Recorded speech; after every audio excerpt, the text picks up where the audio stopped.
നമസ്കാരം. കൗമുദി ടിവിയുടെ കാർഷിക പരിപാടിയിലേക്ക് എല്ലാ മാന്യപ്രേക്ഷകർക്കും സ്നേഹം നിറഞ്ഞ സ്വാഗതം.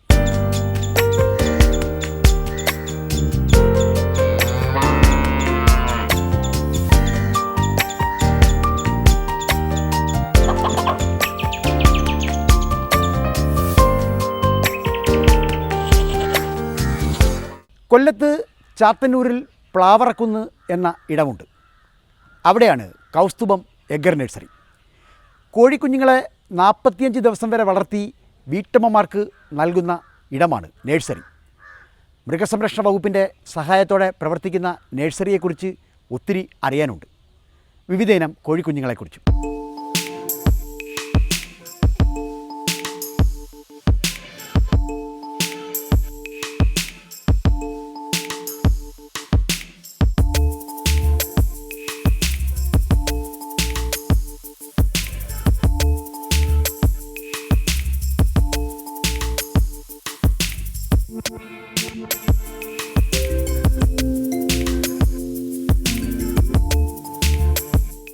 കൗസ്തുഭം എഗ്ഗർ നഴ്സറിയിൽ നിന്നും ഇത്തവണ കാണാം ഹരിതം സുന്ദരം. ചാത്തന്നൂരിലെ കാരങ്കോട് ഒരു കുഞ്ഞു ഗ്രാമത്തിൻ്റെ പകർപ്പാണ്. നനവും പച്ചപ്പുമൊക്കെ കാരങ്കോട് ഉണ്ട്. കുഞ്ഞിലെ മനസ്സിലുണ്ടായിരുന്ന ഒരു മോഹം സാക്ഷാത്കരിക്കുവാൻ മാജ തിരഞ്ഞെടുത്തത് കാരങ്കോടിലെ ഈ ഇടമാണ്.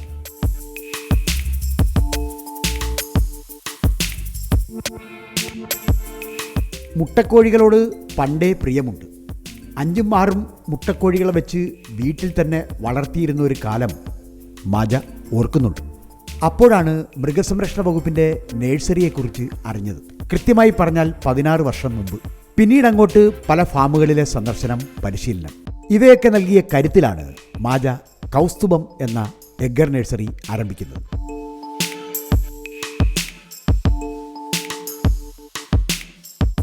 രണ്ട് ദശകം മുമ്പ് വരെ കേരളത്തിൻ്റെ ഗ്രാമങ്ങളിൽ മാംസാവശ്യത്തിനും ചെറുകിട സമ്പാദ്യത്തിനും ഉപകരിച്ചിരുന്ന ഒന്നായിരുന്നു മുട്ടക്കോഴി. 8-10 കോഴികളെ വീട്ടുവളപ്പിൽ അഴിച്ചുവിട്ട് വളർത്തുന്ന രീതിയായിരുന്നു പലരും അവലംബിച്ചിരുന്നത്. അടുക്കളയിലെ അവശിഷ്ടങ്ങളും മറ്റും തീറ്റയായി നൽകുന്ന മുട്ടക്കോഴി വളർത്തലാണ് നമ്മുടെ സംസ്ഥാനത്ത് അധികവും. എന്നിട്ടും മുട്ടയ്ക്കായി നമ്മൾ തമിഴ്നാടിനെ ആശ്രയിക്കേണ്ടി വരും. തമിഴ്നാട്, കർണാടക സംസ്ഥാനങ്ങളിലെ വമ്പൻ കമ്പനികളാണ് കേരളത്തിൽ ദിനംതോറും കോഴിമുട്ട എത്തിക്കുന്നത്. പ്രതിദിനം 1,40,00,000 മുട്ടകൾ കേരളത്തിലേക്ക് വരുന്നുണ്ട്. ഇതിന് എങ്ങനെയാണ് മറുപടി നൽകുക? സംസ്ഥാന മൃഗസംരക്ഷണ വകുപ്പിൻ്റെ ഉത്തരം ഇതുതന്നെ: മുട്ടക്കോഴി നഴ്സറികൾ ആരംഭിക്കുക. അവിടെ നിന്നും വീട്ടമ്മമാർക്ക് വീട്ടുവളപ്പിൽ വളർത്താവുന്ന 5-6 കോഴികളെ നൽകുക.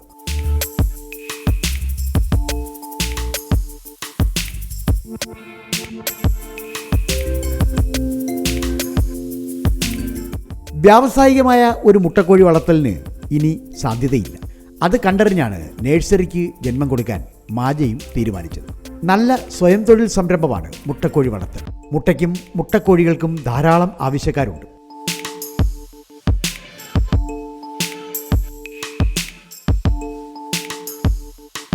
കോഴിക്കുഞ്ഞുങ്ങളെ 6 മാസം വരെ വളർത്തി മുട്ടകൾ ശേഖരിച്ച് വിപണനം നടത്തുന്ന രീതി പലരും അനുവർത്തിക്കുന്നുണ്ട്. അതിൽ നിന്ന് വ്യത്യസ്തമായി 45 ദിവസം വരെ വളർത്തി കോഴിക്കുഞ്ഞുങ്ങളെ വിതരണത്തിന് തയ്യാറാക്കുന്ന രീതിയാണ് മാജ തിരഞ്ഞെടുത്തത്.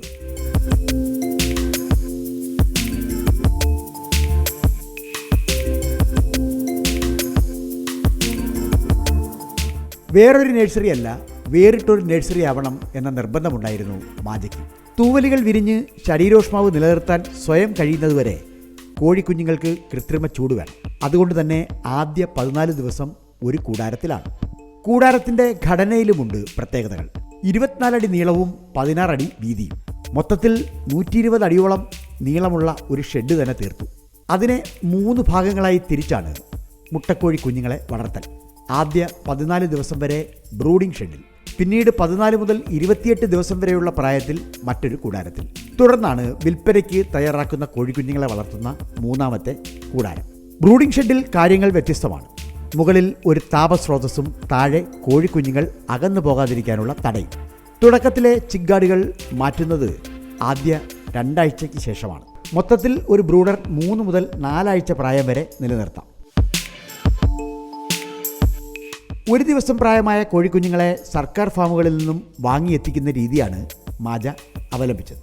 അണുനാശിനികൾ ഉപയോഗിച്ച് വൃത്തിയാക്കിയ സിമന്റ് തറയിൽ ലിറ്റർ അഥവാ തറവിരി വിരിച്ചു. തടിച്ചീളുകളാണ് ഇത്തവണ തറവിരിയാക്കിയത്. 5 സെന്റിമീറ്റർ കനമാണ് തറവിരിക്ക് വേണ്ടത്. അതിൽ കടലാസ് വിരിച്ചാണ് ആദ്യം പിടക്കോഴി കുഞ്ഞുങ്ങളെ ഇറക്കുന്നത്.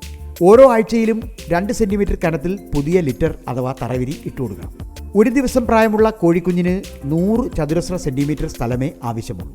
അതൊക്കെ കൃത്യമായി നിർണ്ണയിക്കുവാൻ മാജയ്ക്കറിയാം. ബ്രൂഡിങ്ങിൻ്റെ അവസാന ഘട്ടത്തിൽ, അതായത് 4 ആഴ്ച പരുവത്തിൽ 500 ചതുരശ്ര സെന്റിമീറ്റർ സ്ഥലമാണ് ഒരു കോഴിക്കുഞ്ഞിന് വേണ്ടത്. സാധാരണ താപ ബൾബുകൾ ഉപയോഗിച്ചാണ് ബ്രൂഡിംഗ് സാധ്യമാക്കുക. തറവിരിയിൽ നിന്ന് 18 ഇഞ്ച് ഉയരം വേണം ബൾബുകൾക്ക്. കോഴിക്കുഞ്ഞൊന്നിന് 2 വാട്ട് എന്ന ക്രമത്തിലാണ് താപ വൈദ്യുത ക്രമീകരണം. താപം ഒട്ടും നഷ്ടപ്പെടാതെ സഹായിക്കാൻ ബൾബുകൾക്ക് മുകളിൽ ഹോവർ സംവിധാനമുണ്ട്.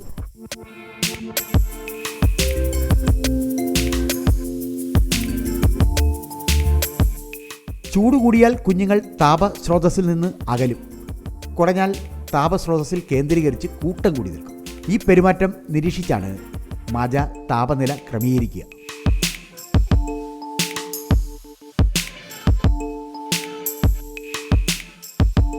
കോഴിക്കുഞ്ഞുങ്ങൾക്കായി മികച്ച ഫീഡർ, വാട്ടർ ഇവയെല്ലാം നിരത്തിയിട്ടുണ്ട്. മുകളിൽ നിന്ന് തൂക്കിയിട്ടിരിക്കുന്ന രീതിയിലാണ് ഈ പാത്രങ്ങളുടെ ക്രമീകരണം. 100 കോഴിക്കുഞ്ഞുങ്ങൾക്ക് 4 ലിറ്റർ വീതം ശുദ്ധജലം ആവശ്യമുണ്ട്.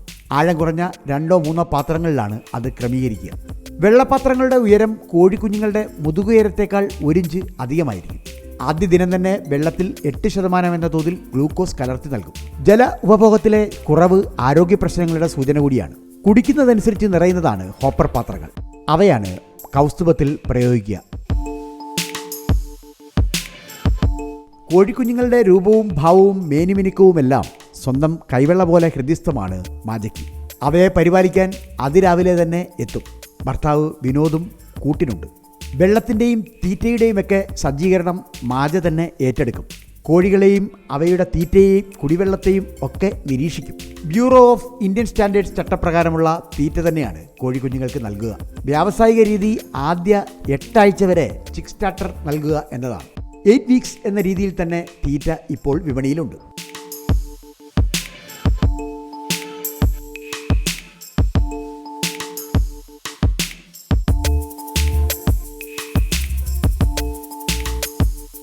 ചാത്തന്നൂർ കാരങ്കോട് പ്ലാവറക്കുന്ന് കൗസ്തുഭം എഗർ നഴ്സറിയുടെ നായിക മാജ നമ്മോടൊപ്പം ഉണ്ട്. മാജയുമായി ചില വിശേഷങ്ങൾ പങ്കുവയ്ക്കാം. നമസ്കാരം. നമസ്കാരം. ഇതിപ്പോൾ 16 വർഷമായിട്ട് നടത്തുന്ന ഒരു നഴ്സറിയാണ്. ഇത് ഓരോ വർഷമായിട്ട് എടുത്താൽ എത്രാമത്തെ വർഷമായിരിക്കും ഈ നഴ്സറി ലാഭത്തിലേക്കായത്? ഈ ആദ്യമൊക്കെ വലിയ ബുദ്ധിമുട്ടില്ലാതെ പൊയ്ക്കൊണ്ടിരിക്കുകയായിരുന്നു ഫസ്റ്റിലൊക്കെ. ഇപ്പോൾ ഈ ഒരു 2 വർഷം കൊണ്ട് അല്പം ബുദ്ധിമുട്ടിലാണ്. എന്നുവെച്ചാൽ നമുക്ക് ഈ കുഞ്ഞുങ്ങളെ കൊടുത്തുള്ള പൈസകൾ കിട്ടാനുള്ള താമസം, ട്രഷറി മുഖാന്തരം പൈസ മാറി വരുന്നില്ല. വലിയ ബുദ്ധിമുട്ടില്ല. തീറ്റ വില കൂടി. അതിനനുസരിച്ച് കോഴിക്കുഞ്ഞിന്റെ വിലയും കൂടി. കുഞ്ഞിന്റെ വില കൂടി. അല്ല, മറ്റത് എന്നാലും തോനെ വ്യത്യാസം വരുന്നില്ല. കോഴിക്കുഞ്ഞിന് 120, 130 റേറ്റിലേക്ക് കിട്ടുന്നുള്ളൂ. ഇപ്പോൾ ഈ ഇതിപ്പോൾ ഒരു നഴ്സറിയുടെ എപ്പോഴും ഉള്ള പ്രവർത്തനം എന്ന് പറഞ്ഞാൽ ഗ്രാമപഞ്ചായത്തിൻ്റെ പദ്ധതികൾ വരണം, അതല്ലെങ്കിൽ ജില്ലാ പഞ്ചായത്തിൻ്റെ പദ്ധതികൾ വരണം, അതല്ലെങ്കിൽ ബ്ലോക്ക് പഞ്ചായത്തിൻ്റെ വരണം. ഇതൊന്നും ഇല്ലാത്തപ്പോഴെങ്ങനെയാണ് ബിസിനസ്? ഇപ്പോഴും ബുദ്ധിമുട്ടാണ്. മുമ്പൊക്കെ ആണെങ്കിൽ വീട്ടിൽ സെയിലാവുമായിരുന്നു. ഇപ്പോൾ ആരും അങ്ങനെ വളർത്താനായിട്ടുള്ളത് മുന്നോട്ട് വരുന്നില്ല. എന്ന് വെച്ചാൽ തീറ്റ വില കൂടുതലായതുകൊണ്ട് ആൾക്കാർക്ക് ബുദ്ധിമുട്ടാവുന്നു. അപ്പോൾ ഈ ഒരു നഴ്സറി നടത്തുമ്പോഴേ നമ്മളിപ്പം ചെറിയ കോഴിക്കുഞ്ഞ്, ഒരു ദിവസം പ്രായമായ കോഴിക്കുഞ്ഞിനാണ് കൊണ്ടുവരുന്നത്. അപ്പോൾ നമ്മൾ എന്തൊക്കെ കാര്യങ്ങളാണ് പ്രധാനമായിട്ട് ശ്രദ്ധിക്കുന്നത്? അതിൽ ഫസ്റ്റിൽ ചെയ്യേണ്ടത് വാക്സിൻ്റെ വൈറ്റമിൻ മരുന്നുകൾ കൊടുക്കണം. ഇതെല്ലാം ചെയ്തിരിക്കണം. പിന്നെ കൂട് വൃത്തിയായി സൂക്ഷിക്കണം. എപ്പോഴും കൂടുതൽ വൃത്തിയില്ലെങ്കിൽ ഏത് വാക്സിൻ ചെയ്തിരുന്നാലും പ്രയോജനമില്ല. അപ്പോൾ ഈ മാജ ഒരു ദിവസം എത്ര നേരം ഇതിനു വേണ്ടി ചിലവഴിക്കും? ഇത് ഒരു 2 മണിക്കൂർ മതി. ഇതിന് രാവിലെ 2 മണിക്കൂർ കൊണ്ട് ഇത്രയും കുഞ്ഞുങ്ങൾക്ക് തീറ്റയിട്ട് വെള്ളവും മാറ്റി നമുക്ക് ഇത് വലിയ ബുദ്ധിമുട്ടായിട്ടില്ല കോഴിക്കുഞ്ഞുങ്ങളെ വളർത്തുന്നത്. എങ്കിൽ ഇതിനകത്ത് സംഭവിക്കാൻ പോകുന്ന ചില അപകടങ്ങൾ എന്ന് വെച്ച് കഴിഞ്ഞാൽ കാലാവസ്ഥ വ്യതിയാനത്തിൽ കുഞ്ഞുങ്ങൾക്ക് അസുഖം വരാൻ സാധ്യതയുണ്ട്. അപ്പോഴത് നമ്മൾ കറക്റ്റായിട്ട് കെയർ ചെയ്തോളണം. ഏതെങ്കിലും ഒരു കുഞ്ഞു വല്ലാതെ നിന്ന് കഴിഞ്ഞാൽ നമ്മളത് ഏത് കോസിയുടെ അസുഖമാണോ അല്ലെങ്കിൽ അത് കാഷ്ടത്തിന് വല്ല എന്തെങ്കിലും വ്യതിയാനമുണ്ടോ അതൊക്കെ നോക്കി അത് ക്ലിയർ ചെയ്തോളണം. 16 വർഷത്തെ ഒരു അനുഭവം വെച്ചുകൊണ്ട് നോക്കുമ്പോഴേ നമുക്ക് ഒരാൾക്ക് വന്ന് സുരക്ഷിതമായി മുതൽ മുടക്കാവുന്ന ഒരു രംഗമാണത്. ഇത് ഈ ഒരു 2-3 വർഷത്തിന് ശേഷം അത് പാടായിട്ടുള്ളൊരു കാര്യമാണ്. കാരണം വെച്ചാൽ നമ്മൾ ഈ തീറ്റ വില, അതുപോലെ നമ്മൾ ഇത് കുഞ്ഞുങ്ങളെ വിറ്റ് പോകാനുള്ളൊരു ബുദ്ധിമുട്ട്, ഇതെല്ലാം കൊണ്ട് നമുക്കൊരു എന്നാലും അത് കാലക്രമേണ പദ്ധതികളൊക്കെ വരുമ്പോൾ മാറില്ല. പദ്ധതികൾ വരുമ്പോൾ മാറും, പക്ഷെ സാമ്പത്തിക മാന്ദ്യവും ഇതെല്ലാം വരുമ്പോഴത്തേക്ക് ബുദ്ധിമുട്ടാവുന്നു. എല്ലാ മേഖലയിലും ഇപ്പോൾ ഈ ഗ്രാമപ്രിയ, ഗ്രാമശ്രീ, ഗ്രാമലക്ഷ്മി ഏറ്റവും ഡിമാൻഡുള്ള കുഞ്ഞുങ്ങളേതാണ്? ഡിമാൻഡ് പിന്നെ നമുക്ക് ഗ്രാമലക്ഷ്മി നല്ല കുഞ്ഞുങ്ങളാണ്, അത് മണ്ണുത്തി നമുക്ക് കൊണ്ടുവരുന്നത്, അത് നല്ല നല്ല ക്വാളിറ്റിയുള്ള കുഞ്ഞുങ്ങളാണ്. പിന്നെ ഗ്രാമശ്രീയും കുഴപ്പമൊന്നുമില്ല. എവിടെ നിന്നാണ് കുഞ്ഞുങ്ങൾ എടുക്കുക? കുഞ്ഞുങ്ങൾ ഇപ്പോഴും നമ്മൾ മൊത്തം കുഞ്ഞുങ്ങൾ എടുക്കുന്നത് ആയൂർ തോട്ടത്തറ ഹാച്ചറിയിൽ നിന്ന് തന്നെയാണ്. അത് കൃത്യമായ ഇടവേളയിൽ കിട്ടുന്നുണ്ട്? ഉണ്ട്. അല്ല, അവരെന്തൊക്കെ ഉപദേശങ്ങളാണ് വരുന്നത്? അവർ നമുക്ക് വാക്സിനേഷൻ എടുക്കണം, അതിൽ കൊണ്ടുപോകുന്നതിനുള്ള എല്ലാം സജ്ജീകരണവും കറക്റ്റ് ആയിരിക്കണം, ഇതെല്ലാം പറയുന്നുണ്ട്. കോഴിക്കുഞ്ഞുങ്ങളിലാണ് കാര്യം. ഗ്രാമലക്ഷ്മിയും ഗ്രാമപ്രിയയും ഗ്രാമശ്രീയുമൊക്കെയാണ് മാജയ്ക്ക് പ്രിയം. കാർഷിക സർവകലാശാലയിൽ വികസിപ്പിച്ചെടുത്ത ഇനമാണ് ഗ്രാമശ്രീ. ഗ്രാമശ്രീ എന്നാൽ പുള്ളിക്കോഴികൾ, അടുക്കള മുറ്റത്ത് വളർത്താൻ യോജിച്ച ഇനം. തവിട്ട് മുട്ട കിട്ടും എന്നുള്ളത് കൊണ്ട് തന്നെ വ്യാവസായിക പ്രാധാന്യം ഗ്രാമശ്രീക്കുണ്ട്. Rhode Island Red, New Hampshire എന്നീ നിരവധി വിദേശ കോഴികളെ ഉപയോഗിച്ചുള്ള സങ്കരമാണ് ഗ്രാമശ്രീ. ഗ്രാമശ്രീ ഒരു മൊസൈക്ക് ബ്രീഡാണ് എന്ന് പറഞ്ഞാൽ അത്ഭുതമില്ല. നേക്കഡ് നെക്ക് എന്ന നാടൻ കോഴിയെയും ഇതിനായി ഉപയോഗിച്ചിട്ടുണ്ട്. കൊല്ലത്തെ ജില്ലാ പഞ്ചായത്തിൻ്റെ ആയൂർ തോട്ടത്തറ ഹാച്ചറിയിൽ നിന്നാണ് കോഴിക്കുഞ്ഞുങ്ങളെ മാജ എത്തിക്കുക. മേനിയളവും നെഞ്ചളവും രൂപവും ആടയുമൊക്കെ നോക്കി മുട്ടക്കോഴികളുടെ താരുണ്യം നിർണ്ണയിക്കാൻ മാജയ്ക്കറിയാം. മുട്ടക്കോഴി കുഞ്ഞുങ്ങൾക്ക് കാലാകാലങ്ങളിൽ നൽകേണ്ട പ്രതിരോധ മരുന്നുകളെക്കുറിച്ചും അവയുടെ തീറ്റക്രമത്തെക്കുറിച്ചുമൊക്കെ നമ്മോട് പ്രതികരിക്കാൻ എത്തുന്നു കൊല്ലം ജില്ലാ വെറ്ററിനറി കേന്ദ്രത്തിലെ എപ്പിഡമിയോളജിസ്റ്റ് ഡോക്ടർ ആര്യ സുലകരൻ. നമസ്കാരം. ഈ കോഴിക്കുഞ്ഞുങ്ങളുടെ ഒരു നഴ്സറിയാണ് ഇപ്പോൾ നമ്മൾ ഇവിടെ ചിത്രീകരിച്ചുകൊണ്ടിരിക്കുന്നത്. അപ്പോൾ കോഴിക്കുഞ്ഞുങ്ങൾ വന്നാലുടൻ അനുവർത്തിക്കേണ്ട ചട്ടങ്ങൾ എന്തൊക്കെയാണ്? കോഴിക്കുഞ്ഞ് നഴ്സറിയിലേക്ക് വന്നാലുടൻ വാക്സിനേഷനാണ് നമ്മൾ പരമപ്രധാനം. ജനിച്ച മുട്ട പിരിഞ്ഞ് ഇറങ്ങിയ ഉടൻ മുതൽ 7 ദിവസത്തിനകം നമ്മൾ കോഴി വസന്തയ്ക്കെതിരെയുള്ള പ്രതിരോധ കുത്തിവയ്പ്പ് നൽകേണ്ടതാണ്. അത് RDF വാക്സിനാണ് അവൈലബിൾ ആയിട്ടുള്ളത്. അതാണെങ്കിൽ നമ്മൾ ഒരു തുള്ളി മൂക്കിലൂടെയോ കണ്ണിലൂടെയോ നൽകാം. ശേഷം 2ാമത്തെ ആഴ്ച IBD വാക്സിൻ നൽകേണ്ടതാണ്. അത് കുടിവെള്ളത്തിലൂടെ സ്കിം മിൽക്ക് പൗഡറുമായി മിക്സ് ചെയ്താണ് നൽകേണ്ടത്. ശേഷം നമ്മൾ വിരയിളക്കിയതിന് ശേഷം 6ാമത്തെ ആഴ്ചയിൽ കോഴി വസന്തയും 8ാമത്തെ ആഴ്ചയിൽ കോഴി വസൂരിയുടെയും വാക്സിൻ യഥാക്രമം നൽകേണ്ടതുണ്ട്. മൊത്തത്തിൽ 4 വാക്സിനാണ്.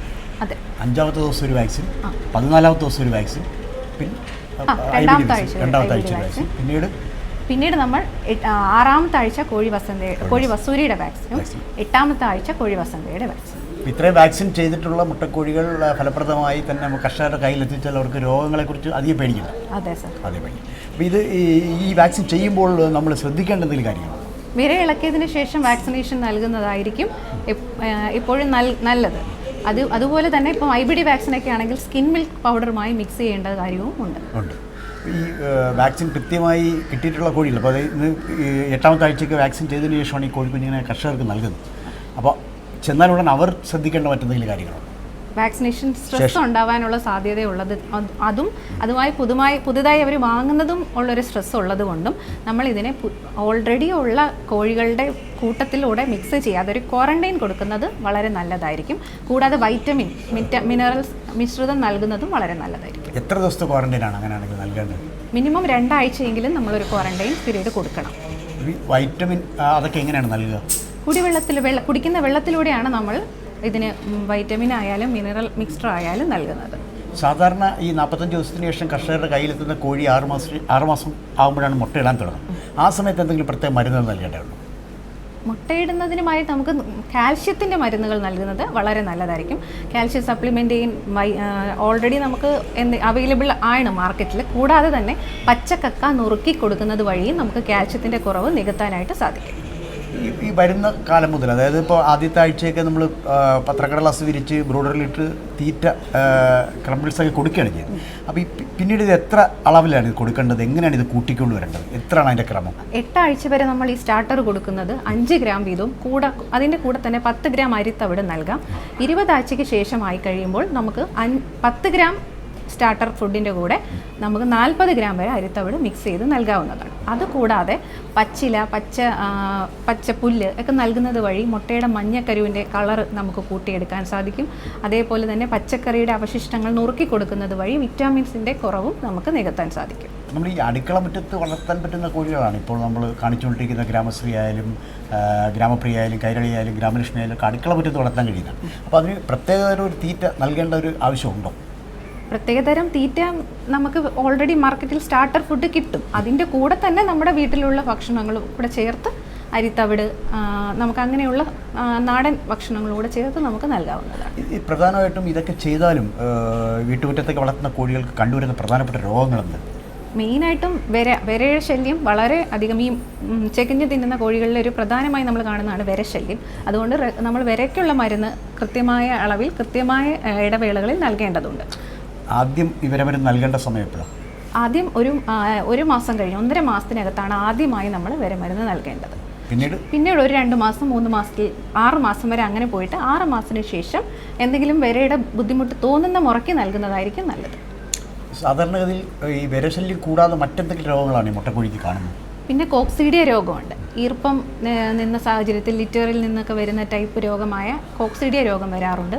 കോഴി വസന്ത, കോഴി വസൂരി, ഇതൊക്കെയാണ് കൂടുതൽ. പിന്നെ പാസ്ചുറല്ല ഇൻഫെക്ഷൻ, ബാക്ടീരിയ ഇൻഫെക്ഷനായ പാസ്ചുറല്ല മുതലായവയാണ് നമ്മൾ കണ്ടുവരുന്നത്. അപ്പോൾ ഇത്തരം രോഗങ്ങളൊക്കെ ഒരു ഫ്ലോക്കിൽ, അതായത് ഒരു 10,000 കോഴിയെ വളർത്തുന്ന ഒരു സ്ഥലത്ത് ഇത് കാണുവാണെങ്കിൽ അവരെന്താണ് ചെയ്യേണ്ടത്? രോഗലക്ഷണം കാണുന്ന ഉടനെ എന്താ ചെയ്യേണ്ടത്? ഉടനടി നമ്മുടെ അടുത്തുള്ള സമീപത്തുള്ള വെറ്റിനറി ഹോസ്പിറ്റലുമായി ബന്ധപ്പെടുന്നതാണ് ഏറ്റവും പരമപ്രധാനം. അത് കൂടാതെ നമുക്ക് വൈറ്റമിൻ സപ്ലിമെൻറ്റ് ലക്ഷണം കാണുന്നവന് മാറ്റിയിടുക, അതാണ് അത്യാവശ്യമായി ചെയ്യേണ്ടത്. ഏതെങ്കിലും രീതിയിൽ സിംറ്റംസ് ഉള്ള കോഴികളെയോ മാറ്റിയിടുക, കൂട്ടത്തിൽ നിന്നും മാറ്റിയിടുക എന്നുള്ളതും വളരെ ഇമ്പോർട്ടൻ്റ്. ഓരോ കൂടാരങ്ങളിലും വെയിലടിക്കാതിരിക്കാൻ ഫൈബർ കോട്ടഡ് ടിൻഷീറ്റിൻ്റെ മേൽക്കൂരയുണ്ട്. സ്ക്വയർ പൈപ്പുകളും GI തൂണുകളുമാണ് അവയെ താങ്ങി നിർത്തുക. വശങ്ങളിലാകട്ടെ ഉരകങ്ങൾക്ക് അകത്ത് കടക്കാൻ പറ്റാത്ത രീതിയിൽ കമ്പിവല കണ്ണികൾ കൊണ്ട് ഭദ്രമാക്കിയിട്ടുണ്ട്. കമ്പിവല കണ്ണികളും ഷേഡ് നെറ്റും എല്ലാം ആകുമ്പോൾ കോഴിക്കൂടാരം ഭദ്രമാകും. എങ്കിലും കണ്ണിൽ എണ്ണ ഒഴിച്ച് നോക്കണം. വളർച്ചയും സുരക്ഷിതത്വവുമൊക്കെ പ്രധാനമാണ്. അത്തരം കാര്യങ്ങളിൽ കോംപ്രമൈസേ ഇല്ല. ഉയർന്ന ചൂട് മുട്ടക്കോഴി കുഞ്ഞുങ്ങൾക്ക് പ്രതികൂലം തന്നെ. കുടിവെള്ളത്തിൽ ഐസ് കഷ്ണങ്ങളിട്ടും ആഴ്ചതോറും ലിറ്റർ പുതുക്കിയും അതിപ്രഭാതങ്ങളിൽ കൂടുതൽ തീറ്റ കഴിക്കുവാൻ വെളിച്ചം നൽകി പ്രേരിപ്പിച്ചുമൊക്കെയാണ് അതിനെ അതിജീവിക്കുക. ജീവകങ്ങളും പ്രോബയോട്ടിക്സ് എന്ന ദഹനത്വരകങ്ങളും തീറ്റയിൽ ചേർത്ത് നൽകും. കൽപ്പവൃക്ഷങ്ങളുടെയും വാഴയുടെയും ഒക്കെ അകമ്പടി ഷെഡിനോടൊപ്പമുണ്ട്. അതുകൊണ്ട് തന്നെ കൂടാരങ്ങൾക്ക് എപ്പോഴും തണൽ കിട്ടും.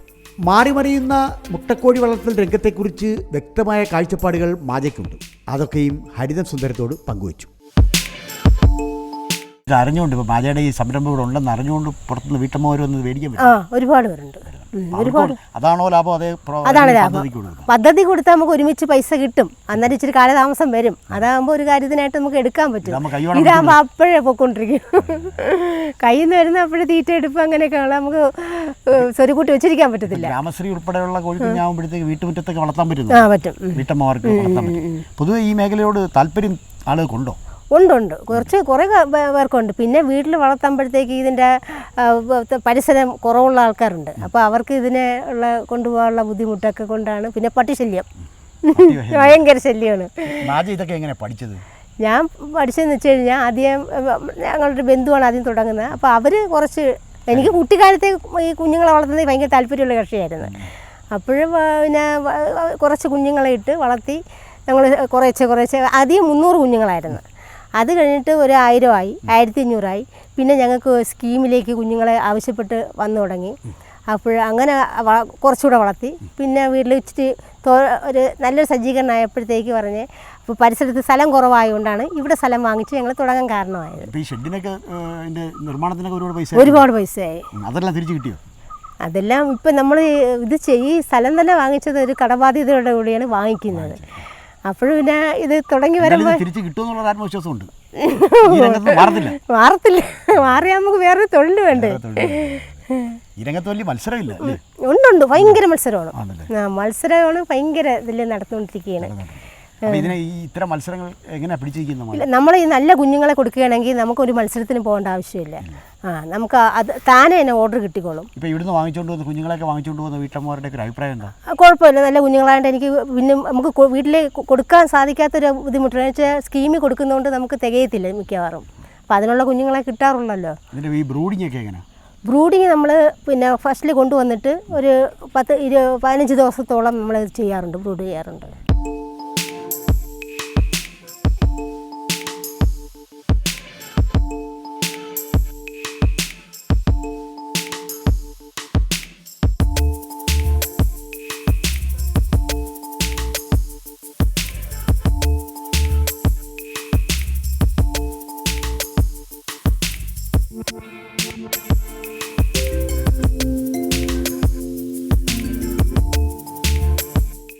സ്ഥിരോത്സാഹത്തിൻ്റെ മയിൽപ്പീലികളാണ് കൗസ്തുഭം എഗ്ഗർ നഴ്സറിയിൽ വിരിയുന്നത്. അതിന് നേതൃത്വം നൽകാൻ മാജയുണ്ട്. നേരാം ഭാവുകങ്ങൾ.